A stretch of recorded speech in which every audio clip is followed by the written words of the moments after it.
Vamos lá. Então, quando falamos sobre, eu falei sobre esse clima, né? Falar sobre a espada, aqui o equipamento, né? Sobre o sensor na ponta também, que é a questão do corpo, né? Que nós podemos adaptar com várias atividades que possam intercalar. Embora sempre não falamos sobre lúdico ou luta, há um termo que coloca o termo sagrado, jogo, esporte, fica essa de fusão, o sagrado e o jogo, o sagrado, porque a religião faz parte de cada um, mas depende de cada um, tem as suas classificações, com todo respeito. Vamos lá, então a luta olímpica é muitas vezes chamada de luta grego-romana. Falando grego-romana, né, vamos de José Pilates, que usou também, a própria esposa chamava romana. Pode ver o campo histórico. Então, a modalidade, você pode ver que alguém fazer um pilates também, que é um campo muito familiar e íntimo, conflituoso, pedagógico, relacionado muito com a ginástica localizada, que é uma base, uma manutenção para a academia. A pessoa vai já, tipo, tem um pré-campo de jogos, depois você vai para uma competição esportiva. Então, são jogos, pequenos, grandes jogos. Tem um livro muito bom, depois vou passar uma referência a um autor que fala sobre o conceito de grandes jogos. Aí você vê o tema assim, grandes jogos, que tem conceito de pequenos e grandes jogos. Vou passar um autor que até hoje eu estou discutindo com alguns colegas ligados ao que é grande jogo, o que é pequeno jogo, o que é grande jogo. Pequeno grande jogo, conceito, lembrar, fazer as provas, né, em campos de aula prática, aula teórica, tínhamos que fazer no ar livre ou na quadra esportiva onde nós estávamos inseridos. Para mim, o pequeno jogo é um grande jogo, porque o grande jogo vai depender do estado moral de cada pessoa. Aí, quando você estuda sobre o jogo, você estuda sobre o lazer. Você estuda sobre o lazer, você estuda sobre o tempo. E o tempo, cabe nós dizemos que há tempos estreitos, há tempo também que vai haver uma elasticidade temporária. É muito peculiar. São coisas mínimas. Você muda, modifica alguns verbos, algumas palavras, algumas vogais e consoantes e coloca alguns conceitos. O grande jogo é o que você vai fazer nas suas metas hoje, encefálicas, córtex motor, que a mulher tem destaque no campo feminista, e o homem não. Eu acho que o homem também tem. Então fica esse combate, essa luta de adversários. Então a luta olímpica ela coloca a questão de diferenças profundas, ligada à chave de pescoço, são golpes comuns, porém regras que popularizam, segura assim, ou seja, que tem que ter, tipo, né, que eles usam aquele termo de mata-leão. Não é mata-leão, questão de jogo de bicho não, pessoal.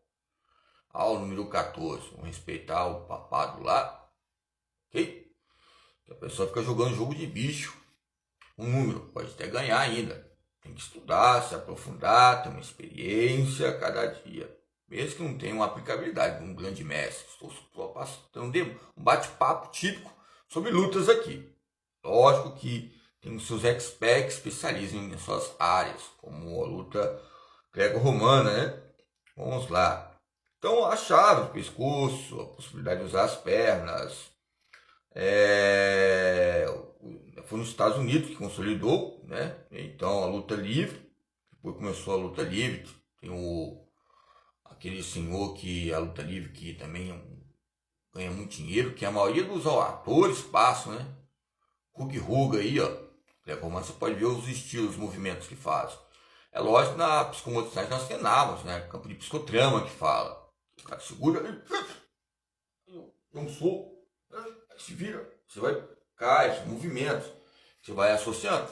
Eu falava com alguns alunos tempos atrás que há uma complexidade muito grande, ser dublê e também fazer esse treinamento de luta livre. Tinha um canal no SBT, o canal 7, era extraordinário, a audiência, né, para alguns jovens, garotadas, porque não deixa de falar sobre movimento, sobre articulação, os campos científicos.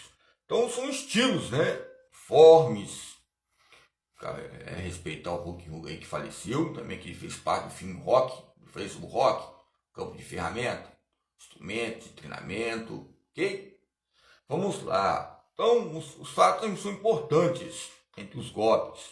O sumô é uma luta que coloca o pé de fora, né? Pé de fora, que vamos saber sobre agachamento sumô. A perna fica assim, ó, abduzida, fica abduzida. E muitas vezes pode perceber que eu fico lá fora, fico naquela posição assim, né, de agachamento com a perna para fora abduzida, porque ele fica uma posição filosófica, uma posição também que coloca autorreferência ligada a qualquer tipo de modalidade. Ele é uma base. Onde tem equilíbrio estático, tem equilíbrio dinâmico. Você pode perceber que percebe-se o quê? Que aonde tem equilíbrio, há uma audição. Onde tem equilíbrio, há uma percepção boa. Senão você vai para qualquer tipo de filosofia que venha buscar uma questão de história em busca científica. Sistemiológica.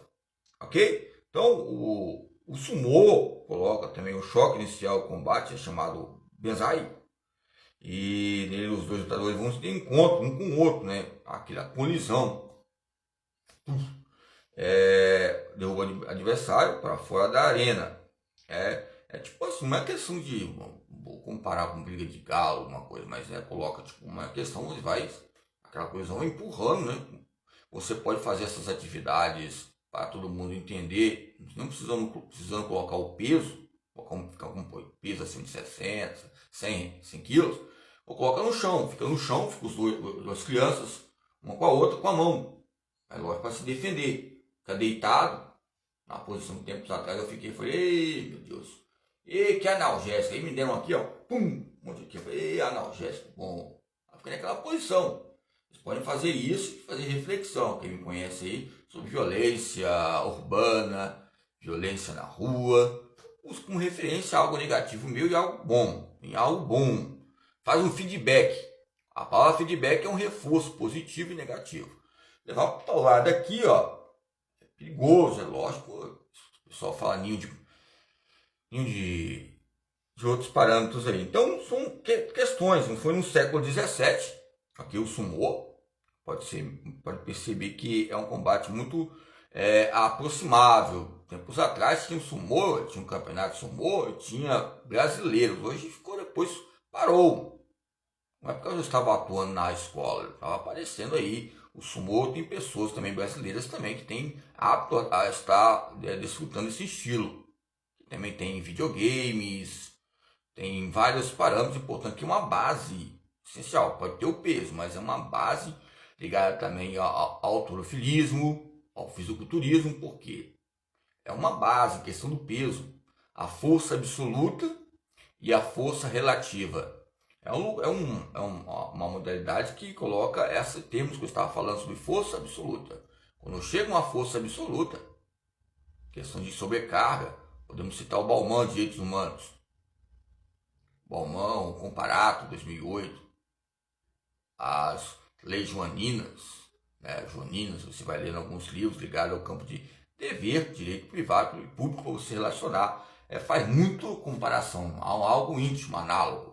Há uma semelhança, mas não é igual.